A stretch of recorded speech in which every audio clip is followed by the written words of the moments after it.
Hi everyone, welcome back to my channel. My name is Maggie. Today we're going to be doing my November budget. I've had this finalized in my spreadsheet, but just getting around to actually filming this overhead shot and all this. So going up a little bit later than I'd like on my channel, but we're still here. We're still budgeting.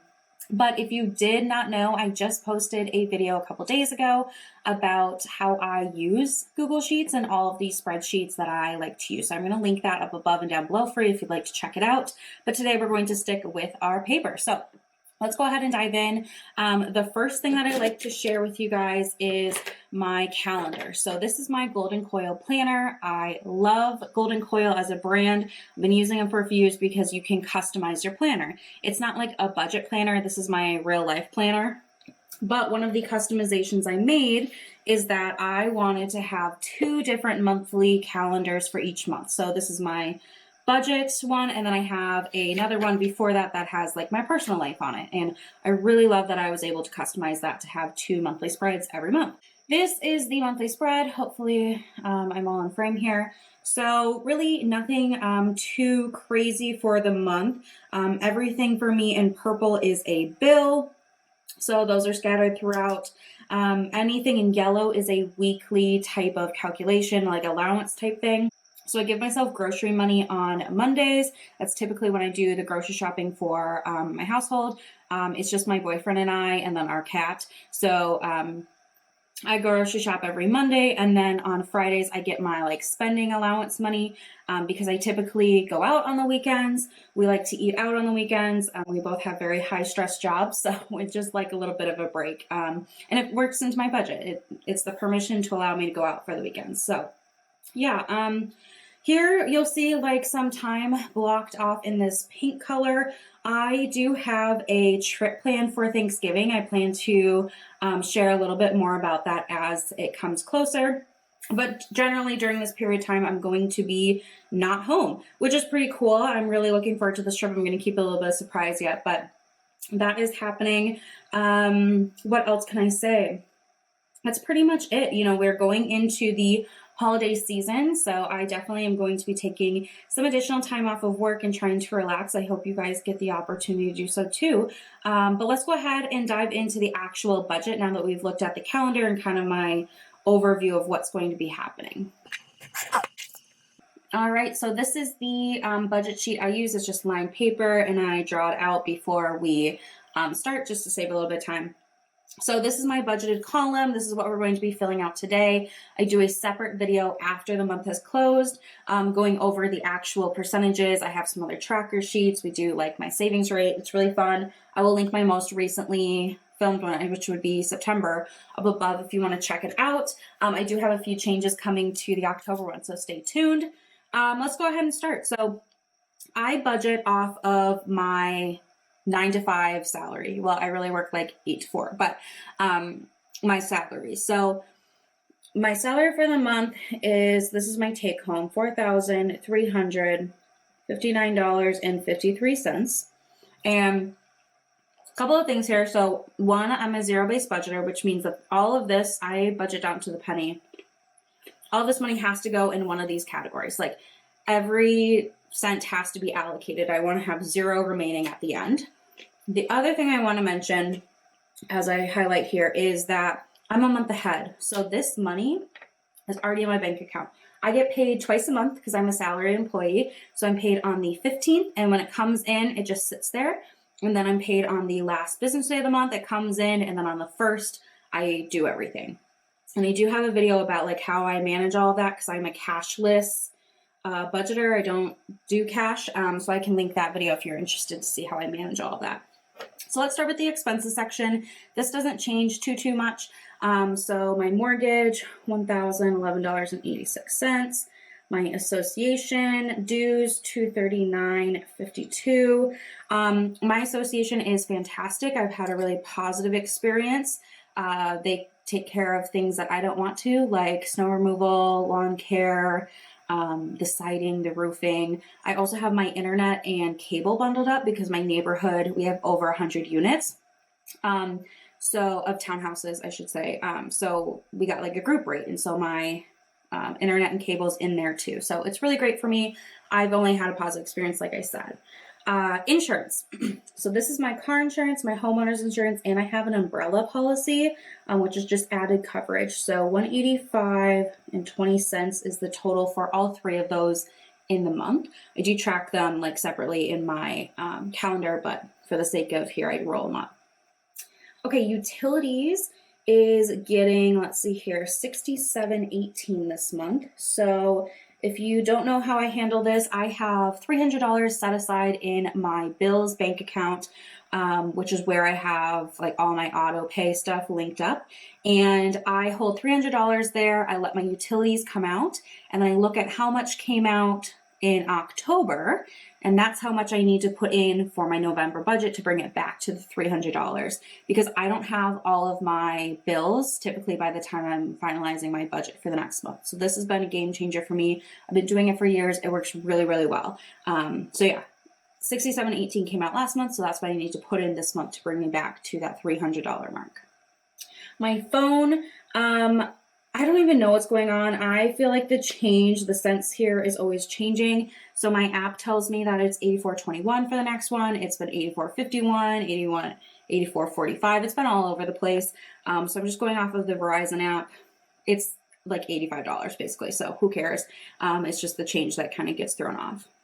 Subscriptions is different this month, $63.33. I did get Disney Plus in October, and I plan to cancel it, I don't know, sometime in November, and then we're going to get Paramount for a couple of months.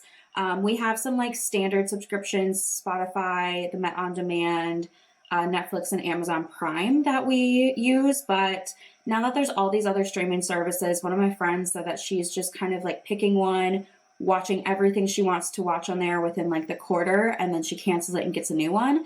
And I'm totally going to do the same. So next on my list is Paramount Plus, and then maybe like Peacock, and then I don't even know which other ones are out there, but that's going to be my game plan. So right now it's $63.33, but that's going to fluctuate as I change things around. Okay, grocery. I typically do $100 a week, and there are 5 Mondays in November, but being that I'm going to be out of town for a week, I'm going to do $4.50, which is what I do if there's 4 weeks of the month. I like to have that little extra 50 because groceries are getting expensive. One of my friends was joking like, oh my gosh, it's kind of getting cheaper to eat out than to eat at home, which I feel that like that's kind of true. I live in a small town in northern Minnesota. We have one grocery store, so shortages is very real for me where I live. I can't always have my first choice of a lot of things, even like canned goods. Not like scared or anything, you just get a little bit more creative in the kitchen. But yeah, prices are definitely impacting me. I'd love to know if they're impacting you. Okay, gas, I do $60 a month. November, I don't know, that might be a little close. We are driving down from where we live to the Minneapolis area for our flight. We couldn't make it work from our local airport up here. So I will be driving down to the city at least once during the month. Usually 60 is okay, but with holiday season, I feel like gas prices always jack up. But gas is one of those things I'm gonna buy, so it is what it is. I'll make room in my budget elsewhere. Okay, spending, it's $500 a month. This is for, if I want to buy new clothes, if I want to have a coffee, if I want to go to the movies, if I want to eat dinner out. This is like my just discretionary personal spending. I don't have categories for things like eating out. That's where most of my spending money goes to. Like I said before, my boyfriend and I typically like eat out mostly on the weekend, or at least go out for drinks and stuff. So that's where most of it goes to, but it does encompass other things. So the total section for this expenses is $2,661.30. And so that gives me a remaining of $1,698.23. Now I do like to color coordinate, so my expenses are purple, and then the money I have left to budget and allocate is in green. Okay, so now I have my funds section. These are the equivalent of like sinking funds. These are different savings accounts for me. And yeah, let's just go ahead and go through them. So the first one is annual. I put $120 in here. This helps pay for things that I just pay for once a year. So one of my credit cards, actually 2 of my credit cards have like an annual fee that I save up throughout the year to pay for this. The app I use on my phone for workouts, I use this to pay for it. So anything that comes up like once a year, like AAA membership, whatever, my car registration tags, I pull out of there. Miko is my cat. He gets $40 a month. I use this for his food and litter and, you know, whatever else, a couple of toys here and there. But honestly, he just prefers cardboard boxes, so I don't bother much. But yeah, this rolls over whatever I don't use, rolls over and builds on itself, so I can either stock up on things, or he goes to the vet once a year and I can pay for his vet visit out of this as well. Incidental gets $50. This is my cushion fund. So like I was saying before, if gas gets really expensive, I'll just pull from my cushion fund, my incidental. This is the, you know, life happens, things come up type fund. So again, same idea. I put in $50 a month and I just let it kind of build on itself, and I pull from it when I need to. And it's just kind of a very fluid thing. Okay, vacation. I'm going to do $600, which is more than I normally do. But like I said, I am going on that trip over Thanksgiving. I'm going to be on this trip for 6 days, including travel days. So I like to do about $100 a day. For my portion, my boyfriend is also going with me. We're going together. We don't have to pay for flights. He's going for a work purpose for part of that trip. So his company pays for his flights and he travels every week. So he has enough miles to pay for my flight, which is really nice. And also our hotel we're using points for. We like pretty much wiped out the points, but we're staying at a really fancy hotel. So I'm looking forward to that. Even if we don't really like go far, just being at that really luxury hotel will be kind of fun. So I'm going to budget $600. I do have a little bit in that account already, but just want to make sure that I'm budgeting for it. I don't want to go into like credit card debt for this because I am credit card debt free. So bulking that up this month. Beauty, I'm also going to bulk up. So I normally do $50, but I'm going to do $100 this month. I'm getting really low on like a lot of my essentials, and the Sephora VIB sale is coming up, which is 15% off the Sephora brands, which are kind of more expensive anyway. And I do buy, you know, plenty of affordable things that aren't from that store, but there are a few items that I'd like to get and replenish. So I'm going to add a little bit extra to that fund this month so I can take advantage of that sale better. Okay, gifts is getting $150. I have already started to buy some gifts. So I do have my best friend and a couple of other girlfriends. I have their gifts done. I still need to buy for my dad and my boyfriend. Those are like the next two big ones. And then I'm pretty much done in just little things. So 150, and then next month in December, I'll probably put a little bit more and then I'll be, you know, done. Opportunity, $20. This is kind of like a newer one to me, but I'm looking forward to using it maybe this holiday season. This is just kind of a pool of money that I can use discretionary, but the idea of it is that I have the opportunity to maybe like give or participate in a fundraiser, or I don't know, just do something cool and unique that I normally wouldn't. I can pull from this. So I'm hoping maybe this holiday season there are either some fundraisers or donations I can make from this fund. I've been building it a couple of months now, so hopefully that's something that I'll find, you know, something I want to donate to and I can use it. Home is getting $50 per usual. So this covers, you know, household supplies as well as like candles and any kind of like decor. We really aren't big into decorating. I do like a few simple decorations. Usually we just like candles. So that's pretty easy. Yeah. And then lastly, in the fund section, I have my emergency fund. So I'm going to be putting $335.41 into this. This is where all of my extra money is going to start to go. My next big goal is to max out kind of like my 3-month emergency fund. I'm going to talk about that more in my October wrap up. I have like a tracker that we're going to use to color in together and all that fun stuff. But you'll start to see that any extra money I have is going to start pouring in here so I can build it up. I currently have 1 month worth of expenses, but I'd like to have 3 months and then a little cushion in there as well. So yeah, this is going to total $14.65 and 41 cents, which gives me a remaining of, gosh, that's a terrible arrow, $232.82. I'd love to know from you guys, have you started to think about any holiday gifts? Have you already purchased some? I'm going to try to shop like pretty local this year. I really want to support, I have friends that own small businesses, and my town definitely thrives on their small businesses. So I'd like to try to keep my holiday purchases local if I can. And it's just exhausting sometimes going to the mall or the big stores. All right, next I have investing. So this section, ground floor, I keep here, but I'm not contributing anything. I just occasionally get kickback from what I have invested in there, so I like to have a line item for it. Betterment is a taxable brokerage account. I put $25 in a month. This is a robo-advisor account. It's really nice if you're a beginner. You kind of fill out a questionnaire about what your risk is and what your goals are, and then they match you to different algorithms. And it basically, you put the money in and it just picks the funds and all that for you, which I can appreciate. So yeah, $25, like I said, it's a taxable account, so it's not like a retirement account. I'm just saving for something in the future. It could be like a new vehicle. It could be, I don't even know what. I just know I'm supposed to be saving and investing. So that's what I'm doing. My Roth IRA is getting $100. So I am going to commit to doing at least $100 a month, even while I'm building my emergency fund. And then kind of my idea is once I'm done with my emergency fund, then I'm going to really dump into my Roth IRA. I also have a 401k at work, so this is not my only retirement fund and savings, but this is an important one to me.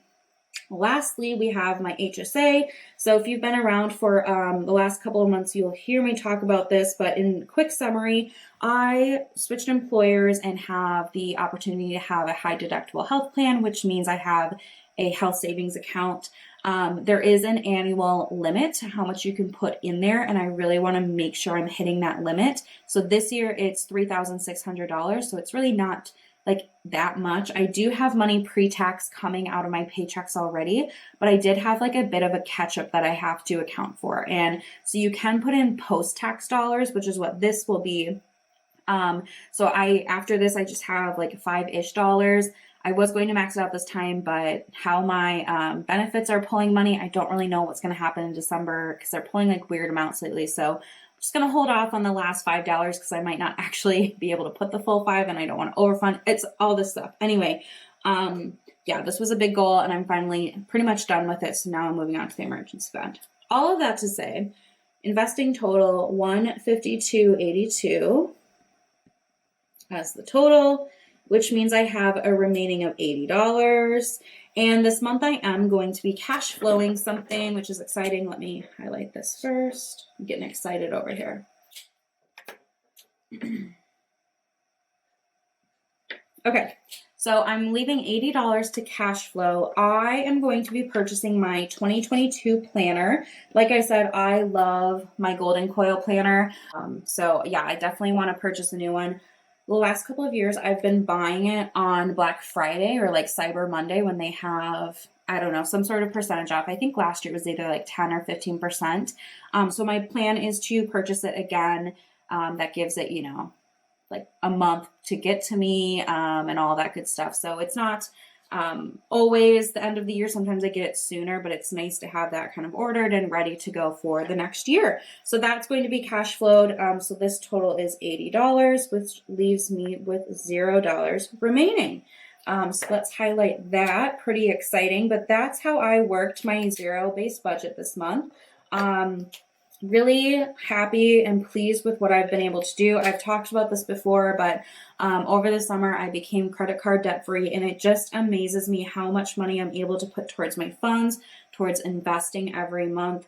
It's so cool to feel that freedom and like really watch these accounts grow, and I'm able to, make sure that I'm staying out of debt too. So in my wrap up video for October, you'll see me go through the actual and percentages from my October budget, but the percentages, what I find really interesting, I like to calculate that because it tells me, 70% of your money was spent on expenses and 20% you saved and 5% you invested and all these different things. So I hope you enjoyed today's video. Let me know what you are planning for Thanksgiving, how your budgets are looking. And I guess that's it for me today. So thank you for stopping by. It really does mean a lot to me, and I'll see you guys in my next video. Bye.